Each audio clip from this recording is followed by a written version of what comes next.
की सारी है बतिया।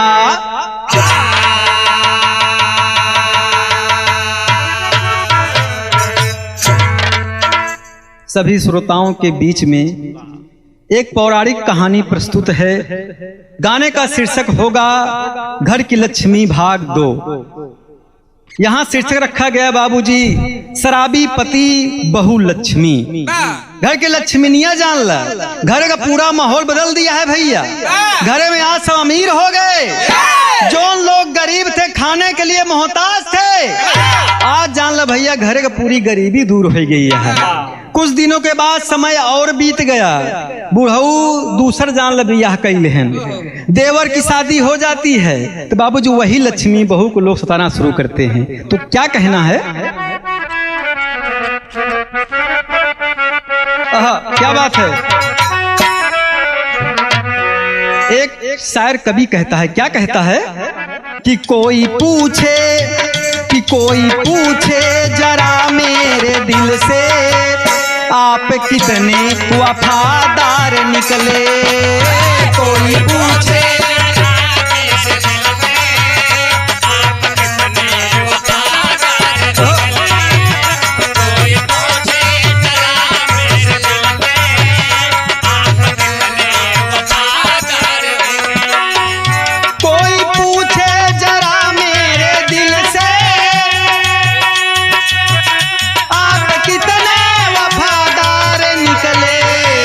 जिंदगी की जो मानी है कीमत, जिंदगी की जो मानी है कीमत, जिंदगी के खरीदार निकले।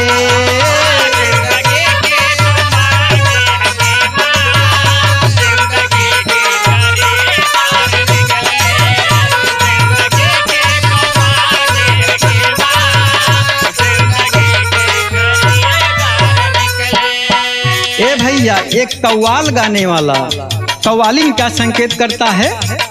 चांद सा मुखरा गोरा बदन है, चांद सा मुखरा गोरा बदन है, मेरा सौहर नबी का दीवाना। चांद सा मुखरा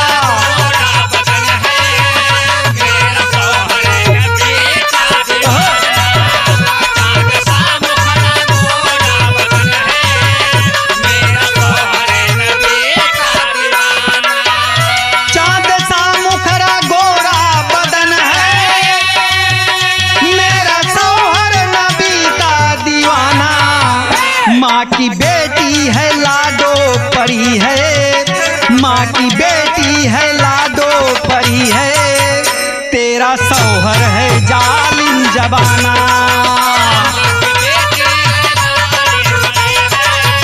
तेरा सौहर है जालिम।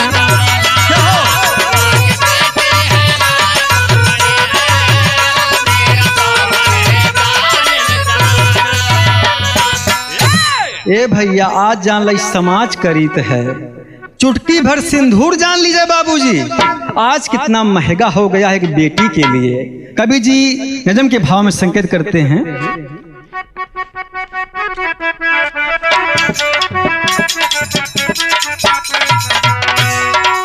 समय की बात रही राजा से फकीर बना, समय की बात रही राजा से फकीर बना, समय की आधी चली कायर भी अमीर बना।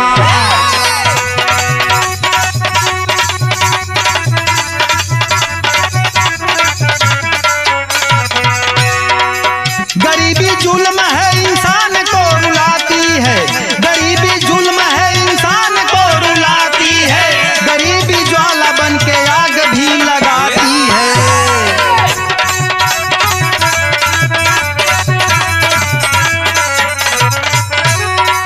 पिया सिंदूर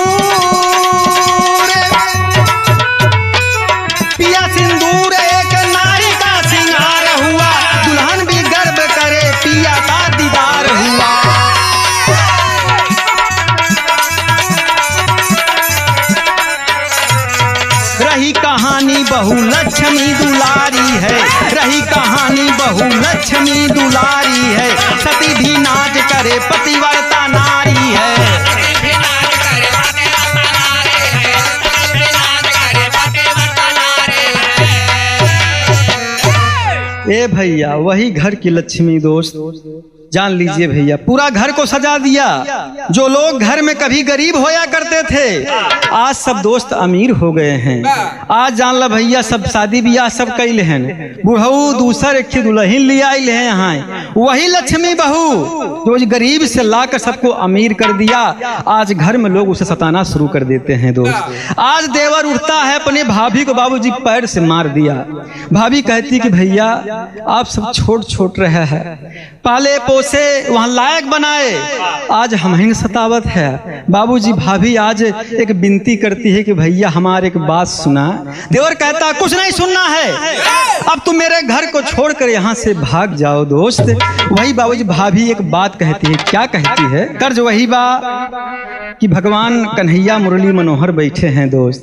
राधा क्या कहती हैं कि मत छेड़ो कान्हा, कि मत छेड़ो कान्हा, हो जाऊंगी बदनाम। मत छेड़ो कान्हा, हो जाऊंगी बदनाम। मत छेड़ो कान्हा, हो जाऊंगी बदनाम। हो जाऊंगी बदनाम, हो जाऊंगी बदनाम। मत छेड़ो कान्हा, हो जाऊंगी बदनाम।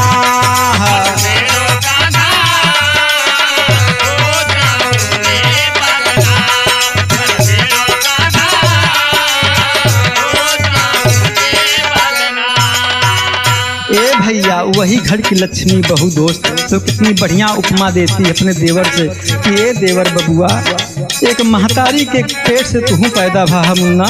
क्या कहती है बाबूजी? मत मारो भैया, मत मारो भैया, हम हैं गरीब नवाज।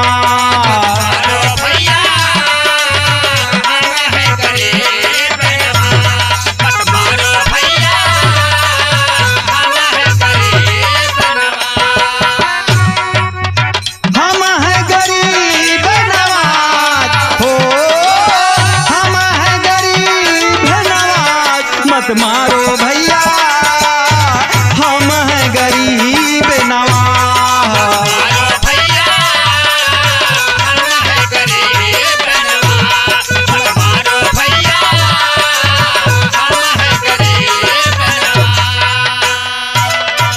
वही लक्ष्मी बहू बाबूजी एक बात कहती कि ए देवर बबुआ, हमार बात सुना मुन्ना।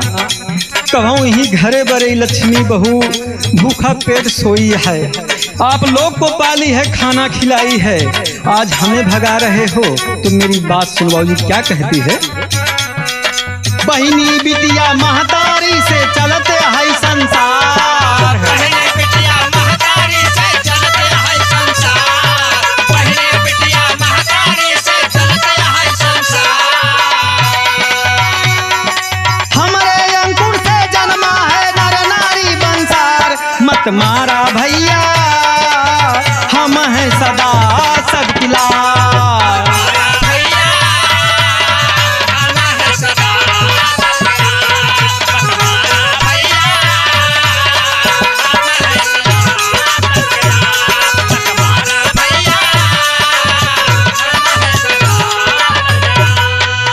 हम हैं सदा सबकी लाज, हो हम हैं सदा सबकी लाज। मत मारा भैया, हम हैं सदा सबकी लाज।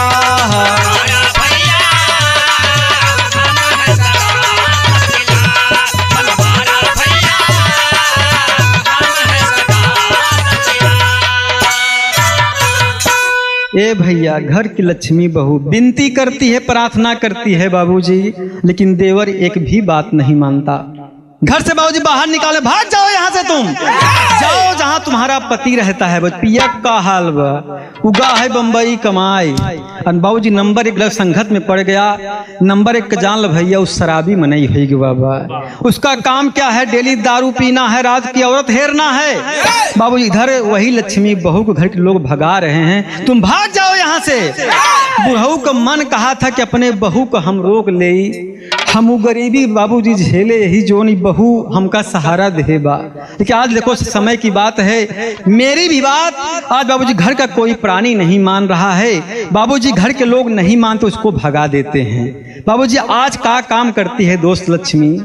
बाबूजी उसके पास में कुछ नहीं है, फटही धोती पहन के बाबूजी आज बहू अपने पिया के लिए चलती है जहां उसका पिया रहता। क्या कहना है तर्जबा?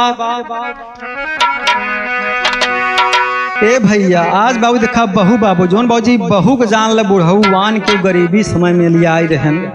आज बाबूजी कोई साथ नहीं है, बिटिया अकेली जाती है। तो क्या कहना है कि संग नाही डोलिया का हरवा, कि संग नाही डोलिया का हरावा, ससुरावा चली बारी धानिया।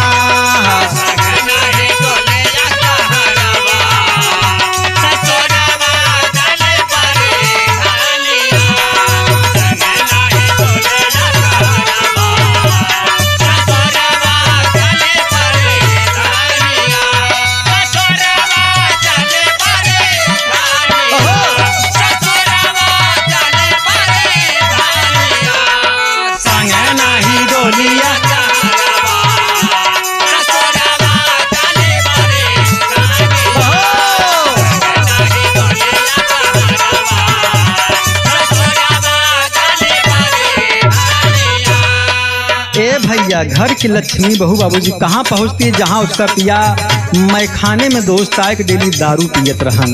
क्या होता है? पिया निर्मोहिया पियला रोज दारुआ,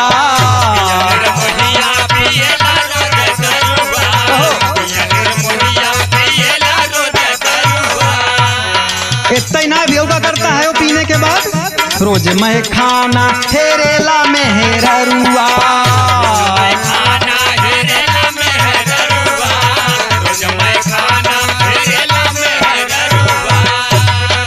देखले दुल्हिया एगो उतरल बदरुआ,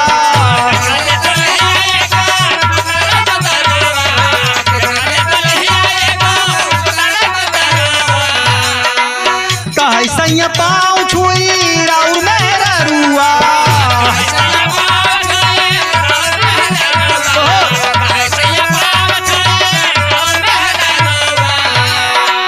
दुल्हिन को देखले साहुरवा,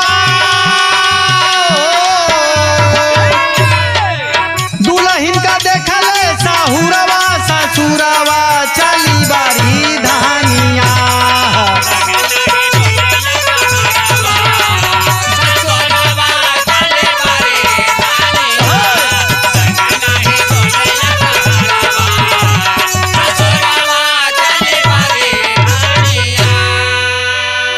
ए भैया पिया शराबी दारू पिए जान भैया एकदम मस्त है। जब सामने एक दुल्हन देखता है तो जाके बाबूजी लक्ष्मी बहू अपने पिया का पैर छूती है और कहती है कि हम तोहार दुल्हन है, वही घरे से भगाई देहन जो उन्हें घरे का हमसे पाल कितना अच्छा बनाई दे। ए भैया पिया शराबी मस्त है, उससे कोई मतलब नहीं है। कहन कैसो मेहरारू हो ऐसी मतलब नाई बा, आज मिली भी कल का देखा जाए। ए भैया जान ल भैया खोली पे ले जाता है, ले जाने के बाद उसके साथ रात भर रहता है और सुबह कहता है कि ये लड़की तुम मेरे रूम से बाहर निकल जाओ, तुम मेरी दुल्हन नहीं हो। जान ल भैया इतना बड़ा जान ल शराबी हो गया है उसका पिया कि अपनी औरत को नहीं पहचान पा रहा है। एक दरोगा जी जा रहे हैं, बाबूजी मार के भगा रहा है कि भाग जाओ मेरे घर से। लड़की भैया बाहर निकलती है, कहती है कि पिया हमका जिन सतावा, समाज के लोग सताए, घर के लोग सताए, आप भी सता रहे हो, हमारे पिया हो, ऐसे करेंगे आप? कहता मैं तुम्हें नहीं जानता, तुम जाओ यहाँ से। ए भैया कि दरोगा जी चला आवत रहे, बिटिया रो रही है। दरोगा जी पूछे बताओ बेटी का बात है, का दिक्कत है? कहन का बते दरोगा जी, घर के लोग हमें भगा दिए, हम पिया के पास आए, हमारा पिया भी हमको नहीं मान रहा है। ए भैया दरोगा बोलते तुम्हारा पिया कहाँ रहता है?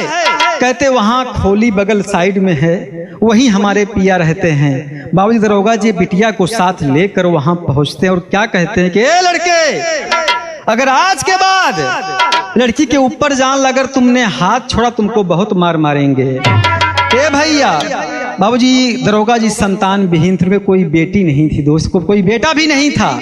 तो बाबूजी ये बहू रानी का दरोगा जी निकाल के 50,000 रुपया दे लागन, कहन बिटिया जब तोहार दिन कभू सही हुई तो हमका वापस कह दू। ए भैया पैसा दे दिए, वहीं दुकान खोला दिए, दुकान बाबूजी खोल लिया।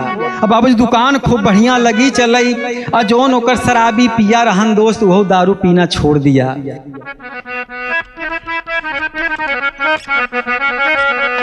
बाबूजी क्या कहते दरोगा जी, अरे सेनुरवा से सोहागन बिटिया, अरे दहेज की आग में जलती बिटिया बहिना भागन, सेनुरवा से सोहागन बिटिया।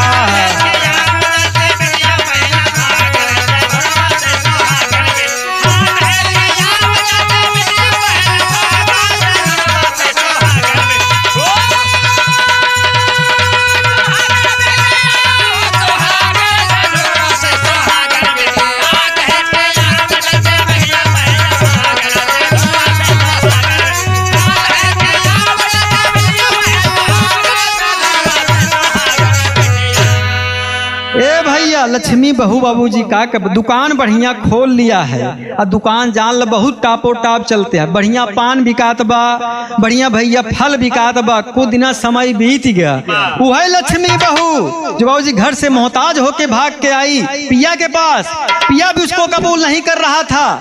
दरोगा जी के भैया डांटे फटकारे के बाद पिया उसको अपनी दुल्हन मान लिया, साथ रह रहे हैं बाबूजी। समय बीतता चला गया। इधर क्या होता है, क्या कहना उड़ान के भाव में कि धीरे धीरे वक्त बीतता होई गईले मालदार, कि धीरे धीरे वक्त बीतता होई गईले मालदार, पीना पिया छोड़ दिया है देखई कारोबार हो, सेनुरवा से सोहागन बिटिया, अरे गरीबी दूर हो गई फूल खिला है आंगन, सेनुरवा से सोहागन बिटिया।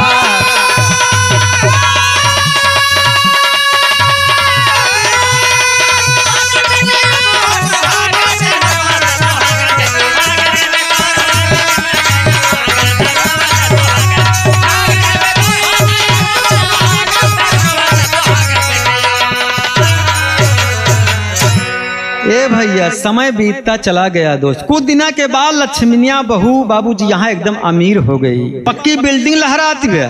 और बाबूजी गांव में घटना का घटती है, जो लोग घर से उसको निकाल दिए थे डांट मार फटकार के, भैया सावन के महीना में गौना में बाढ़ आई गए। अब भैया का होत हुए तर्ज बहिया कि हमनी के असरा तोहार बल में दगा दई के न जई हो,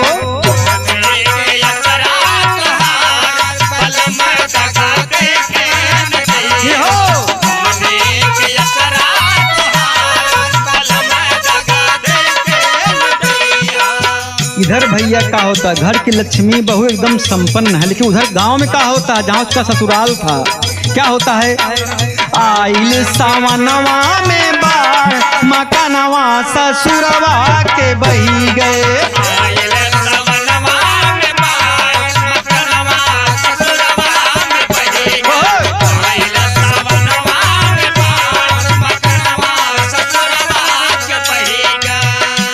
क्या होता है दोस्त, सावन के महीने में दोस्त बेअथा बारिश हो रही है, तमाम नदियां बाबूजी पानी भरा हुआ है, उसी में बाबूजी लक्ष्मीनिया बहू का ससुराल पूरा बह जाता है।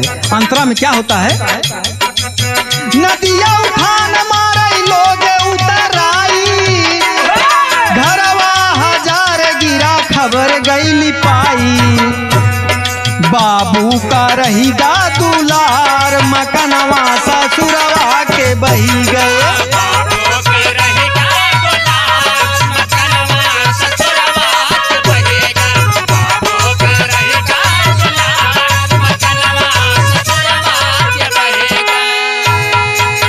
ए भैया जान लो भैया, जान लो भैया, इतना बेथा पानी बरसा कि पूरा घर परिवार सब पूरा गौना ही बही गवा।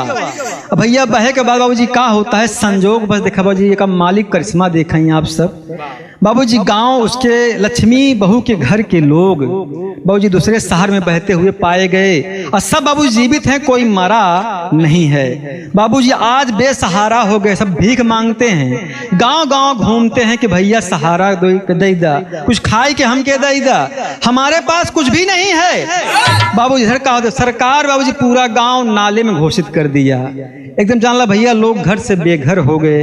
आज बाबूजी लक्ष्मियां तमाम तलाश करती है कि हम पता करते हैं कि हमारे घर के लोग आखिर में हैं तो कहाँ हैं। बाबूजी तमाम प्रयास करती है लेकिन उसे कोई मिलता उलता नहीं है। इधर का होता बाबूजी भाई तर्ज बा कहना है कि अरे बिना रे डोलिया, अरे बिना रे डोलिया बबुनी जाती बागवाना, बिना रे डोलिया बबुनी जाती बागवाना, बिना रे डोलिया।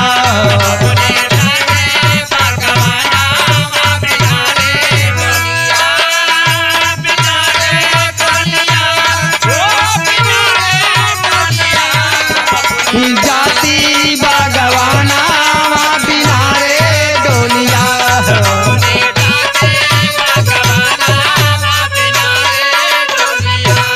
लेकिन भैया जान लो वही घर के लोग बाबूजी भीख मांगते हैं सिटी में घूम घूम के, कोई कुछ नहीं दे रहा है, कोई मारता है भगाता है, भाग जाओ मेरे द्वार से। बाबूजी क्या होता है कहीं भाव में कहना है बिना रे घरवा, बिना रे घरवा हमारा कोई ना सहारा, बिना रे घरवा।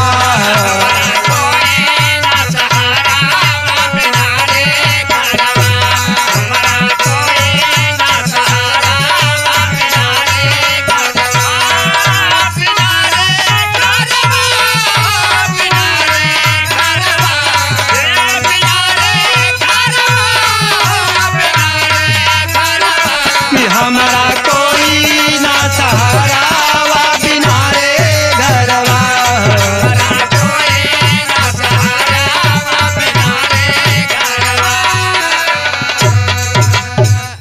ए भैया शहर में बाबूजी घूमते हैं, द्वार द्वार लोग जाते हैं कि भैया कुछ खाए के दे दा, कुछ पिए के दे दा। हम लाचार है जान ला, भिखारी बन के घूमत ही, बाढ़ में पूरा घर हमार बह गया, बाबूजी कोई कुछ देता नहीं। बाबूजी क्या होता है भूखिया से व्याकुल भइले हमारा जियारावा, बिना रे घरवा हमारा कोई ना सहारा, बिना रे घरवा।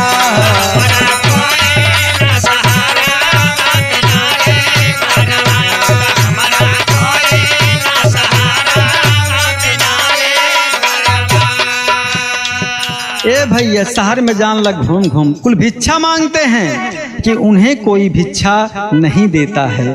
तो इधर क्या होता है कुछ दिनों के बाद समय बीत गए भैया, मांगते मांगते लोग कहाँ पहुँचते। अंतरा के भाव में कहना है कि भिखिया मांगेला सब ही बन के कहारावा,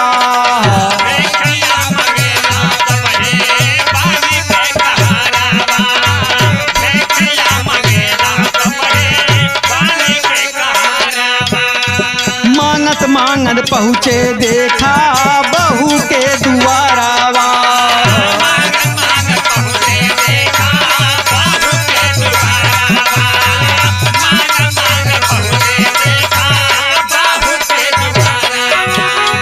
आईली बहुरिया जबकि देखा ले बहरावा, बिना रे घरवा हमारा कोई ना सहारा, बिना रे घरवा।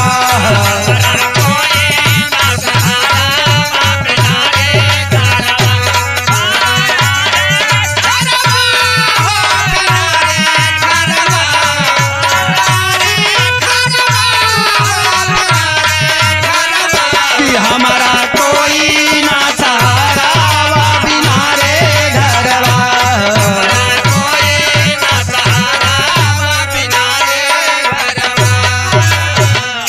ए भैया सब लोग जान ला भिक्षा मांगते मांगते कहाँ पहुँचते हैं, वही लक्ष्मीनिया बहू के घरे।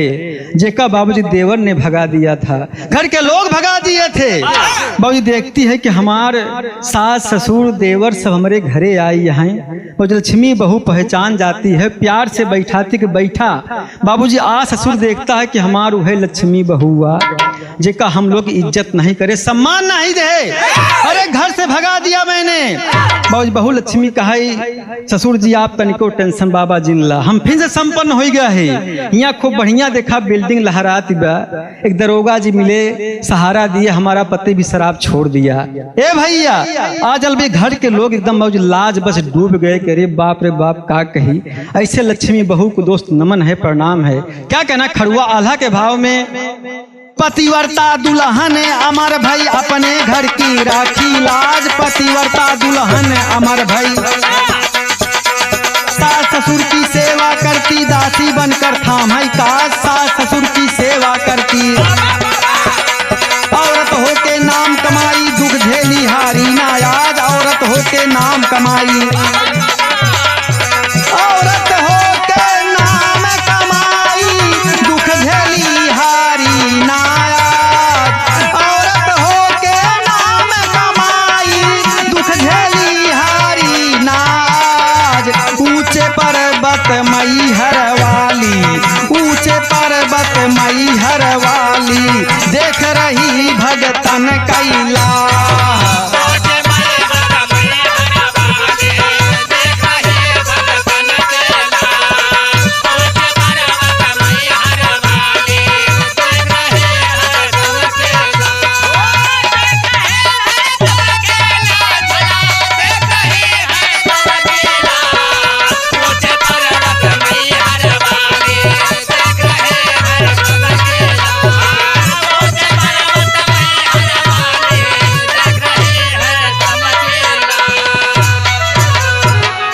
तो भैया ये रहा घर की लक्ष्मी भाग 2। बाबूजी पूरा परिवार उसका फिर से संपन्न हो गया। बाबूजी आज वही बहू लक्ष्मी दासी बन के जान ल भैया पूरे घर की सेवा कर रही है। तो जो अंतिम में का कहना वही हुआ, तो चर्चा बढ़ी जाए संसार, घर की लक्ष्मी बहू हमारे, अरे सेनुरवा से सुहागन बिटिया, अरे गवैया भूपे